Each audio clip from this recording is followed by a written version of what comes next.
ఓం విఘ్నేశ్వరాయ నమః. ఓం శ్రీ గురుభ్యో నమః. ఓం దుందుర్గాయ నమః. ప్రేక్షక మహాశీలందరికీ నమస్కారం.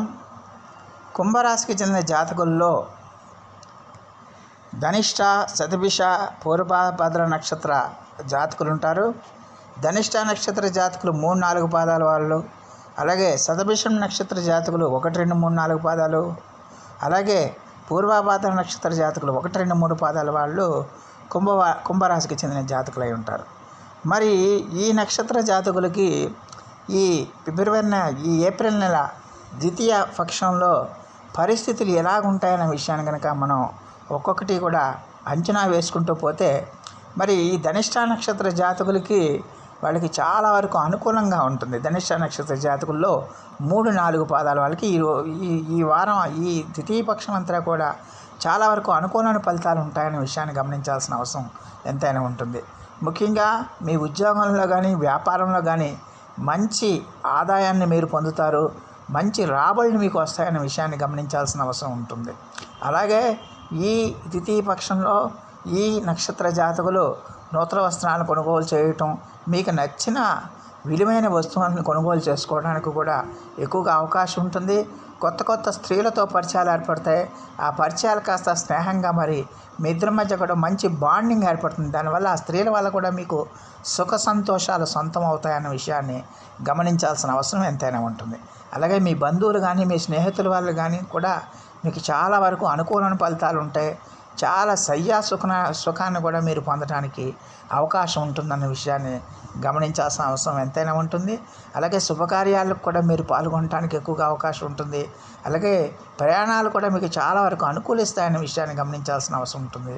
అలాగే సాంస్కృతిక కార్యక్రమాల్లో కూడా మీరు హ్యాపీగా సంతోషంగా పాల్గొనడానికి ఎక్కువగా అవకాశం ఉంటుందన్న విషయాన్ని గమనించాల్సిన అవసరం ఎంతైనా ఉంటుంది. మరి ఈ శతభిష నక్షత్ర జాతకులకి మాత్రం ఈ ద్వితీయ పక్షంలో కొంచెం ఒత్తిడి అనేది ఎక్కువగా పెరుగుతుంది. ఎందుకంటే మీ టార్గెట్స్ ఏవైతే ఉన్నాయో, మీ యొక్క లక్ష్యాలు ఏవైతే ఉన్నాయో ఆ లక్ష్యాన్ని చేరుకోవడానికి మీరు ఎక్కువగా శ్రమ పడాల్సిన అవసరం ఉంటుంది. ఎందుకంటే మీరు పని చేసే టైం తక్కువ ఉంటుంది, పని చేయాల్సిన టైం తక్కువ ఉంటుంది, కాకపోతే వర్క్ మాత్రం ఎక్కువగా ఉంటుంది. దానివల్ల ఏంటంటే టెన్షన్ పెరిగిపోయి, ఒత్తిడి పెరిగిపోయి మీరు మానసికంగా కొంచెం ఇబ్బంది పడే అవకాశం ఉంటుందన్న విషయాన్ని గమనించాలి. అలాగే శారీరకంగా కూడా ఈ ఒళ్ళు నొప్పులు కానీ, జ్వరాలు కానీ ఇలాంటివన్నీ కూడా కలగడానికి, అలాగే అనవసరమైన ప్రయాణాలు కూడా చేయడానికి ఎక్కువగా అవకాశం ఉంటుందన్న విషయాన్ని గమనించాలి. దానివల్ల డబ్బులు ఎక్కువగా ఖర్చు అవ్వడానికి ఎక్కువగా అవకాశం ఉంటుందన్న విషయాన్ని గమనించాల్సిన అవసరం ఎంతైనా ఉంటుంది. తలనొప్పులు కానీ, జ్వరాలు కానీ, లేకపోతే భయం, ఏదో ఒక రకమైన భయం మిమ్మల్ని వెంటాడి వేధిస్తుందన్న విషయాన్ని గమనించాల్సిన అవసరం ఎంతైనా ఉంటుంది. కొంతమందికి డిప్రెషన్ మూడ్లో వెళ్ళడానికి అవకాశం ఉంటుంది. వాళ్ళకి చేసే సామర్థ్యం ఉన్నప్పటికీ కూడా పనులు సకాలంలో పూర్తి చేయకపోవటం వల్ల ఒక భయం ఏర్పడి, ఆ భయంతో వాళ్ళకి ఆ లేజినెస్ అనేది అలవడుతుంది. ఆ భయం వల్ల వాళ్ళు చేయగలిగిన పనులు కూడా చేయలేకపోతారన్న విషయాన్ని గమనించాల్సిన అవసరం ఉంటుంది. అందువల్ల ఎట్టి పరిస్థితుల్లో కూడా కుంభరాశి వాళ్ళు ఎట్టి పరిస్థితిలో కూడా మీరు వర్క్ని ఆప్ చేయొద్దు, మీ పనులను ఆప్ చేయొద్దు. కంటిన్యూస్గా మీ పనులు చేసుకుంటూ పోండి. ఎన్ని గంటలైనా పర్వాలేదు, మీ పనులు కంటిన్యూస్గా చేసుకుంటూ పోండి.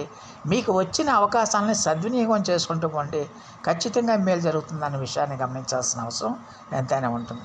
అలాగే మీ ఫ్రెండ్స్తో కానీ, బంధువులతో కానీ, కుటుంబ సభ్యులతో కానీ అభిప్రాయ భేదాలు కూడా రావడానికి ఎక్కువగా అవకాశాలు ఉంటాయి. ప్రయాణాల్లో కూడా ఇబ్బందులు రావడానికి ఎక్కువగా అవకాశం ఉంటుందన్న విషయాన్ని గమనించాలి. అలాగే వేళకు భోజనం ఉండదు, వేళకు నిద్ర ఉండకపోవడం వల్ల కొంచెం మీరు మానసికంగా, శారీరకంగా కూడా ఇబ్బంది పడడానికి ఎక్కువగా అవకాశాలు ఉంటాయనే విషయాన్ని గమనించాల్సిన అవసరం ఎంతైనా ఉంటుంది.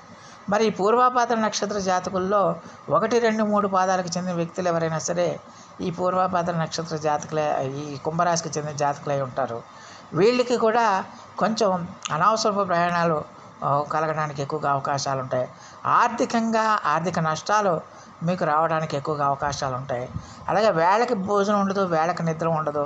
ప్రయాణాల్లో మీరు ఎక్కువగా అలసిపోతారు, ఎక్కువగా ఒత్తిడికి లోనవుతారు. దానివల్ల ఆరోగ్యం కూడా ఇబ్బందుల పాలవుతుందన్న విషయాన్ని గమనించాలి. అలాగే దొంగల నుంచి కూడా మీరు జాగ్రత్తగా ఉండాలి. అపరిచిత వ్యక్తుల నుంచి కూడా మీరు జాగ్రత్తగా ఉండాలి. అలాగే మిమ్మల్ని టార్గెట్ చేసి మీ మీద నిందలు వేసే వాళ్ళ సంఖ్య పెరుగుతుందన్న విషయాన్ని గమనించాల్సిన అవసరం ఎంతైనా ఉంటుంది. అలాగే కోపం కూడా బాగా పెరిగిపోతుంది ఈ నక్షత్ర జాతకులకి. అలాగే మీ పనులు మీకు సకాలంలో పూర్తి కాకపోవడం వల్ల అసహనం పెరిగిపోతుంది. దానివల్ల ఏంటంటే మీరు ఖచ్చితంగా కూడా జాగ్రత్తగా ఉండాల్సిన అవసరం ఎంతైనా ఉంటుంది. అలాగే వచ్చిన అవకాశాలు కూడా కొన్ని మీకు చేజారిపోవడానికి ఎక్కువగా అవకాశం ఉంటుంది. నరాల బలహీనత కానీ, జ్వరాలు కానీ, ఇలాంటివన్నీ కూడా మీకు పెరగడానికి, నిస్సత్తువ పెరగడానికి ఎక్కువగా అవకాశం ఉంటుందన్న విషయాన్ని గమనించాల్సిన అవసరం ఎంతైనా ఉంటుంది. అందువల్ల ఈ పూర్వాభాద్ర నక్షత్ర జాతకులు ఎట్టి పరిస్థితుల్లో కూడా ఆత్మ న్యూనతకు లోను కాకుండా ఆత్మవిశ్వాసంతో మీరు పనిచేసుకోవాల్సిన అవసరం ఉంటుంది.